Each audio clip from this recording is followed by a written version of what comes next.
বাংলাদেশের জনগণ সুশাসন ও সুষ্ঠু নির্বাচন, ফ্যাসিবাদী শাসনের পুনরাবৃত্তি রোধ, আইনের শাসন, অর্থনৈতিক ও সামাজিক ন্যায় বিচার নিশ্চিত করার লক্ষ্যে নিয়মতান্ত্রিক উপায়ে বিদ্যমান সংবিধান ও সকল রাষ্ট্রীয় সাংবিধানিক প্রতিষ্ঠানের গণতান্ত্রিক সংস্কার সাধনের অভিপ্রায় ব্যক্ত করে। অবশেষে বাংলাদেশে বহুল কাঙ্ক্ষিত আলোচিত সন্দেহর প্রবণের শীর্ষে অবস্থানরত শব্দ নির্বাচন হতে যাচ্ছে। 2026 সালের ফেব্রুয়ারি মাসে জাতীয় নির্বাচন হবে। প্রধান উপদেষ্টা ডক্টর ইউনূস জাতির উদ্দেশ্যে ভাষণে এই কথা জানিয়েছেন, বলেছেন নির্বাচন কমিশনকে আমি বলবো ফেব্রুয়ারিতে নির্বাচন অনুষ্ঠানের জন্য সকল প্রস্তুতি সম্পন্ন করার জন্য, এবং আজ থেকেই নির্বাচনের মাঠে সক্রিয় হয়ে যেতে হবে। দেখতে দেখতে ফেব্রুয়ারি চলে আসবে। সত্যি কথা, নির্বাচন যদি ফেব্রুয়ারি হয় তাহলে এমনকি আজকে সকাল আপনারা যখন ভিডিও দেখছেন অথবা কালকে সকাল থেকেই নির্বাচনী প্রস্তুতি নেওয়ার কথা, সরকারের নেওয়ার কথা, রাজনৈতিক দলগুলোর নেওয়ার কথা। রাজনৈতিক দলগুলো কতখানি নিচ্ছে, নির্বাচন নিয়ে কি ভাবছে, সেটি নিয়ে বড় প্রশ্ন, সেটি নিয়ে আলোচনা করব। সরকারের যে প্রস্তুতি নেওয়ার কথা সেটি সরকার নিশ্চয়ই বুঝেছে। সরকারের প্রস্তুতি কিভাবে নিতে হবে সেটি নিয়েও হয়তো আলোচনা পরের এপিসোডে আমি করব। কিন্তু আপাতত যে আলোচনাটা করতে চাই সেটি হলো অনেকের মনের কথা।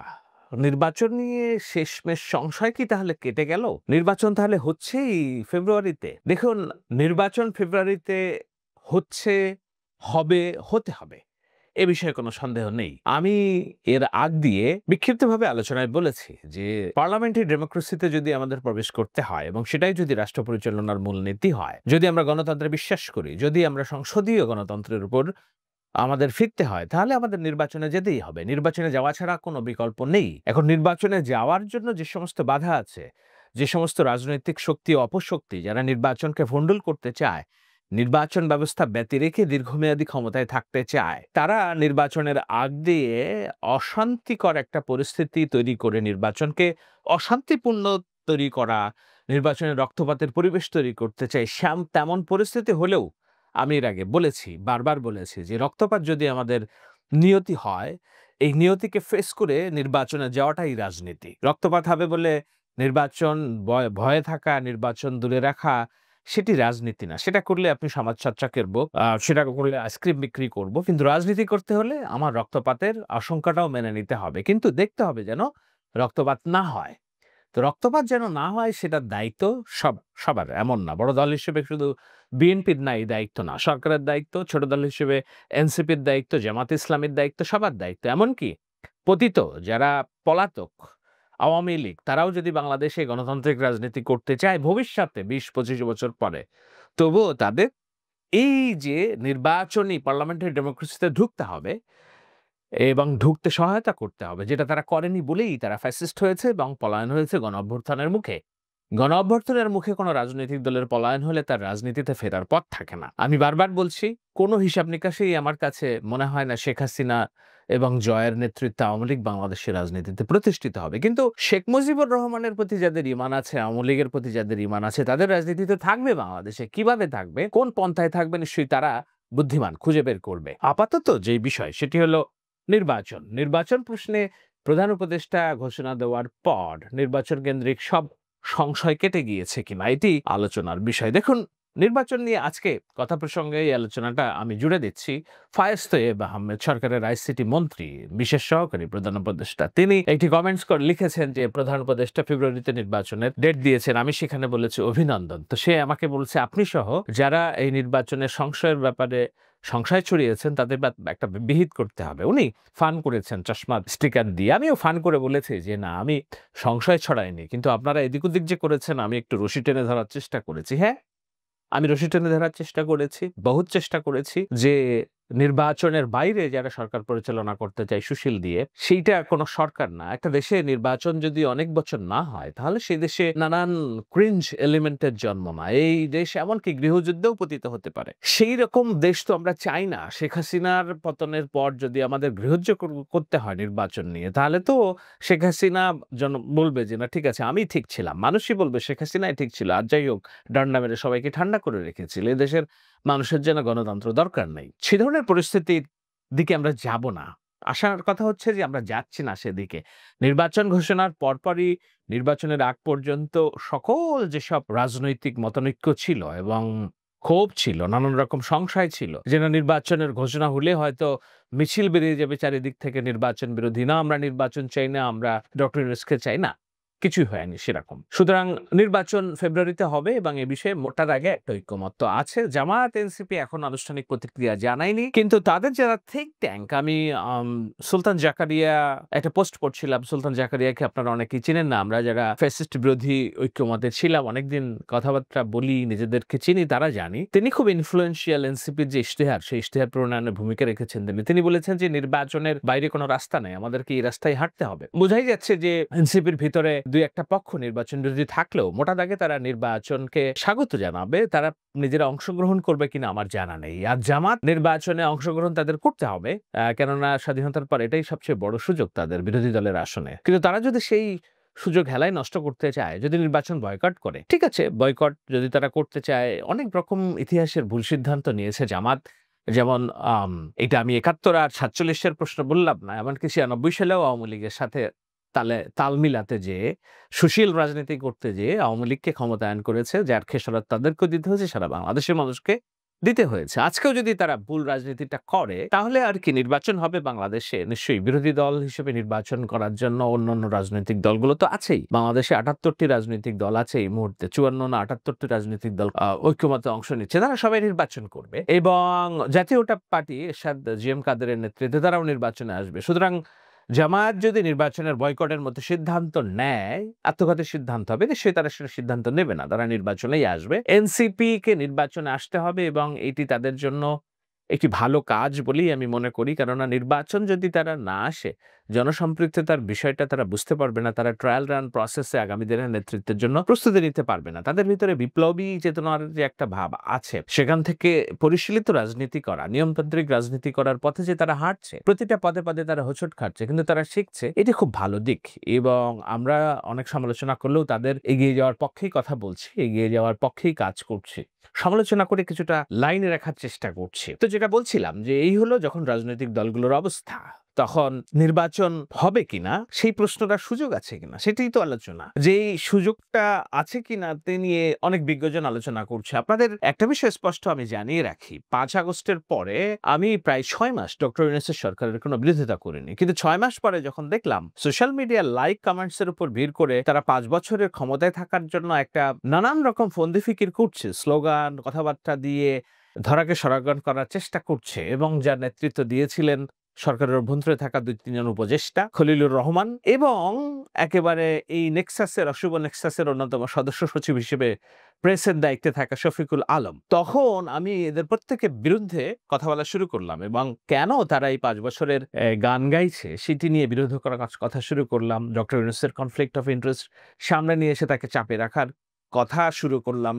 এই সমস্ত কিছু করেছি আমি এই সরকারকে নির্বাচনমুখী রাখার জন্য, এবং তারা যে অনন্তকালের সরকার না, সেটি বিপ্লবী সরকারের চেতনা দিয়ে সরকার পরিচালনা করার সরকার না, সেটা বোঝানোর জন্য। এখন আমি কি এককভাবে এটি করেছি? না, আমি করিনি।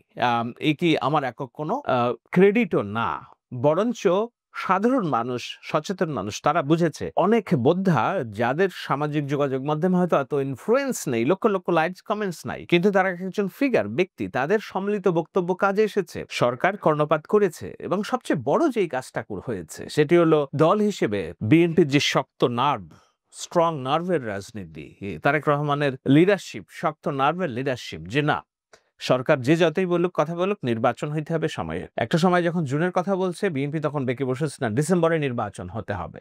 মাঠে যখন পরিস্থিতি দেখলো যে তারা, সরকার দেখলো যে না, তাদের পক্ষের লোক নেই, এইটার নির্বাচন ব্যবস্থার কোনো হিসাব নিকাশে থিওরিটিক্যালি এই সরকার পরিচালনা করতে পারবে না যদি না বিএনপি তাদেরকে নৈতিক এবং সরকার পরিচালনার সাপোর্টটা দেয়। তো বিএনপি যখন দেখছে যে না, এই সরকার তো তাদেরকে ল্যাং মারার চেষ্টা করছে, আমি সাপোর্ট কেন দিব, যখন এই সাপোর্ট সিস্টেমটা উঠায় নিতে গেছে, তখনই সরকার বুঝছে পদে পদে কি তাদের বিপদ।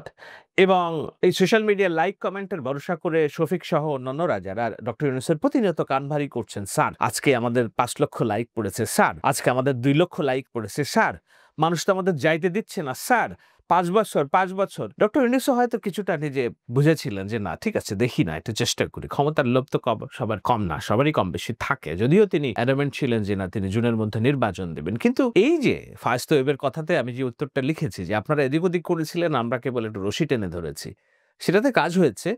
সরকার বুঝেছে, বোঝার পরে এই নির্বাচনের তারেক রহমানের সাথে মিটিং এর পর থেকেই যে তারা ওয়াদাবদ্ধ ছিল ডিসেম্বরের পরে ফেব্রুয়ারিতে নির্বাচন দিবে, সেটি হয়েছে। এখন শেষ করে যেটা বলছিলাম যে অনেক বোদ্ধা, আমি নাম বলছি, জিল্লুর রহমান ভাই, ডাক্তার জাহেদ ভাইয়ের কোনো ভবিষ্যৎবাণীকে আমি দ্বিমত করতে পারি না। আমি দেখেছি যে প্রায় শতভাগ তার সাফল্য আছে ভবিষ্যৎবাণীতে। সেই জাহেদ ভাইও দিনের পর দিন বলছেন যে ইলেকশন না হওয়ার জন্য সকল প্রচেষ্টা আছে। জিল্লুর রহমান ওনার আলোচনায়, এমনকি গোলাম মাওলা রনি সাহেব উনিও বলছেন। কিন্তু আমি কোনোদিন এই গত 6 মাসে ডক্টর ইউনূসের বিরোধিতা করার পরে লন্ডনে তারেক রহমানের সাথে বৈঠকের পর আর জীবনে একটি দিনের জন্য আমি নির্বাচন নিয়ে সংশয় প্রকাশ করিনি। কারণ আমি জানি থিওরিটিক্যালি এই সরকার আর সম্ভব না এই রাষ্ট্রযন্ত্রকে তাদের সামনে এককভাবে পরিচালনা করা, যেখানে রাষ্ট্রের সব এস্টাবলিশমেন্ট এক হয়ে গেছে, সেনাবাহিনী, গণমাধ্যম, সবচেয়ে বড় রাজনৈতিক দল যদি এক কাতারে থাকে এবং সরকারের সাথে যেহেতু স্ট্রাকচারাল কোনো কর্মী বাহিনী নাই, পলিটিক্যাল, তারা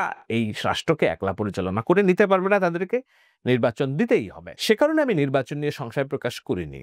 হ্যাঁ, বড় ভাইদের কথা অনুযায়ী জাহেদ এবং গোলাম মাওলা রানী এবং অন্যান্যরা যারা, এমনকি জিল্লুর রহমান ভাই নির্বাচন নিয়ে সংশয় প্রকাশ করেছেন, আমি কোনোদিন সংশয় প্রকাশ করি, আমি জানতাম নির্বাচন হবে, নির্বাচন দিয়ে যেতে হবে। এখন শেষ কথা হচ্ছে যে নির্বাচনটা ঘোষিত হয়েছে, তফসিল নির্বাচন কমিশন ঘোষণা করবে, হিসাব অনুযায়ী দিন তারিখ দিবে। আজকেই একটা সংবাদ পড়লাম যে গত 3টি নির্বাচনে কারা এসি ডিসি হিসেবে ভূমিকা রাখছে তাদের তালিকা প্রস্তুত করতেছে, অর্থাৎ তাদেরকে বাদ দিয়ে নতুন একটা ফ্রেশ নির্বাচন করবে, অর্থাৎ নির্বাচন কমিশন কাজ শুরু করেছে। কিন্তু এর পরেও কি নির্বাচনটা না হতে পারে কিনা সেই সংখ্যাটা আছে, মানুষের প্রশ্ন আছে, যেটির প্রশ্নের আমি উত্তর দিলাম এবং এই প্রশ্নের উত্তরটা আমি একদম শুরুতেও দিয়ে রেখেছি যে নির্বাচন না হওয়ার কোনো সংখ্যা নাই। আমি অন্তত একজন মাত্র ব্যক্তি মনে করি যে নির্বাচন হতে হবে, এবং নির্বাচনে যদি না হওয়ার মতো পরিবেশ কেউ তৈরি করে, সেই পরিবেশকে কিভাবে নির্বাচনী পরিবেশে রূপান্তরিত করা যায় সেটাই হবে রাজনীতি আগামী দিনের। এবং সেই রাজনীতিটা শক্ত নার্ভের রাজনীতি করা বিএনপি করবে বলে খুবই সতর্কতার সাথে, কাউকে বিরক্ত না করে, হুঙ্কার না দিয়ে, ফ্যাসিবাদে ফিরে আসবে এই ধরনের যেন শঙ্কা মানুষের মধ্যে তৈরি না হয়, তারা যে রাজনীতিটা করার দরকার সেটা করেছে, করছে, ভবিষ্যতেও করবে এবং নির্বাচন হবে। আমি দেখি না কোনো সংশয়। তবে নির্বাচনটা শান্তিপূর্ণ হবে কিনা সেটি নিয়ে প্রশ্ন আছে, কথা আছে, এবং এই কথা থাকবে। এটা যদি নির্বাচিত সরকারও, সবচেয়ে গণতান্ত্রিক সরকারের অধীনেও নির্বাচনটা হতো, তবুও এই সংশয় থাকতো যে নির্বাচনে রক্তপাত হবে কি হবে না। আর অন্তর্বর্তী সরকার তো একটা বিশেষ ব্যবস্থার সরকার, বিশেষ পরিস্থিতির সরকার, তাদের আমলে নির্বাচনে রক্তপাত হতে পারে, অশান্তি হতে পারে, এটি শঙ্কা। যদি না হয়, আমার চেয়ে আপনার চেয়ে খুশি আর কেউ হবে না। কিন্তু বাস্তবতা তো আর আমার আপনার ভাবনার সাথে মিলে হয় না। ভবিষ্যৎ এগুলো আমাদের হাতে নেই, এগুলো স্রষ্টার হাতে। তবুও আমরা সবাই মিলে চেষ্টা করি যে নির্বাচনটা যেন হয় এবং শান্তিপূর্ণভাবে হয়, এবং এর মধ্য দিয়েই বাংলাদেশের ভবিষ্যৎ নির্ধারিত হয়। ভবিষ্যতে যারা সরকার আসবে তারা যদি স্বৈরাচারী হয়ে ওঠে, তাদেরকে আমরা 5 বছর পর পর যেন বিদায় দিতে পারি, আমাদের বিপরীত মেরুতে যেন রাজনৈতিক শক্তি তৈরি হয়, সেজন্যই এনসিপি এবং অন্যান্যদের রাজনীতিতে শক্তভাবে নির্বাচনে অংশগ্রহণ করা উচিত, জনগণের সাথে যাওয়া উচিত। মনে রাখতে হবে, নির্বাচন বয়কট করলে জনসম্পৃক্ততা বাড়বে না। এই যে গত 1 মাস ধরে তারা জুলাই পদযাত্রার নামে প্রত্যেকটা গ্রামে, পাড়ায়, মহল্লায় যে মানুষের সাথে কানেক্ট করেছে, নির্বাচনে নামলে তাদের এই কানেকশন আরো অনেক গুণে বৃদ্ধি করার সুযোগ তৈরি হবে, যেটা 5 বছর পরে তাদেরকে একটা ফাইটিং পজিশনে নিয়ে আসবে। যদি সরকার গঠন নাও করতে পারে 10 বছর পরে, হয়তো তাদের সুযোগ তৈরি হতে পারে। কিন্তু যদি নির্বাচন বিরোধী রাজনীতিতে তারা করে আওয়ামী লীগের মতো, তাহলে ভবিষ্যৎ কি হবে আমরা জানি না। তো সেই কারণে আমি মনে করি নির্বাচন হবে। নির্বাচন নিয়ে সংশয়ে যারা কথা বলছেন তাদের সাথে আমাকে মিলাতে পারবেন না। আমি আশাবাদী মানুষ, এবং ডোনাল্ড ট্রাম্পের একটা কথা আছে যে পিস থ্রু ফোর্স, শক্তি প্রয়োগ করে শান্তি প্রতিষ্ঠা করা। নির্বাচন পার্লামেন্টারি সিস্টেমে যেতে যেয়ে যদি আমার সামনে খুব বড় বাধা আসে, সেখানে কিছু ফোর্স ক্রিয়েট করে হলেও আমাকে দীর্ঘমেয়াদী পিস, অর্থাৎ শান্তির জন্য, পার্লামেন্টারি সিস্টেমের জন্য আমাকে সেটা মেনে নিতে হবে। সেটা যেন বাংলাদেশে না হয়, কিন্তু সেটার প্রস্তুতি থাকতে হবে সবাইকে। এটি আজকের মুদ্রা কথা। আমি আলোচনা করব যে নির্বাচনের প্রস্তুতি নিয়ে নির্বাচন কমিশন এবং সরকার কিভাবে প্রস্তুতি নিতে পারে, রাজনৈতিক দলগুলো কিভাবে প্রস্তুতি নিতে পারে পরের পর্বে। সবাইকে ধন্যবাদ।